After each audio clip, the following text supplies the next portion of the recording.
Aujourd'hui, nous allons parler d'un sujet qui détruit beaucoup de relations, sans faire de bruit. Bonjour et bienvenue à vous. Et nous commençons par le premier facteur, le manque de communication. Beaucoup de couples pensent que leur problème vient du manque d'amour.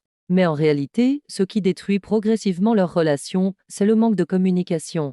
Et la parole de Dieu nous éclaire aussi sur ce point. Dans beaucoup de relations aujourd'hui, le problème ne commence pas par un manque d'amour, mais par un manque de communication. Au début, vous vous parlez facilement, vous partagez, vous expliquez, vous écoutez. Mais avec le temps, les échanges diminuent. Et les silences prennent de plus en plus de place. Vous pensez que ce n'est pas grave. Mais en réalité, la distance commence là. Quand vous ne parlez plus, vous commencez à supposer.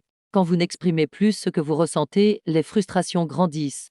Et petit à petit, deux personnes qui s'aimaient deviennent étrangères. La Bible nous dit dans Jacques 1h19 que tout homme soit prompt à écouter, lent à parler, lent à se mettre en colère. Une relation solide ne dépend pas seulement de l'amour, mais de la capacité à communiquer avec respect, patience et vérité. Parfois, ce n'est pas un grand problème qui détruit une relation, mais les petites conversations qu'on évite chaque jour. Un couple qui ne communique plus correctement et un couple qui commence à se perdre, sans même s'en rendre compte. Si vous êtes dans une relation ou dans un mariage, prenez le temps de vous poser cette question, est-ce ce que vous communiquez vraiment? Ou est-ce que vous vivez simplement ensemble?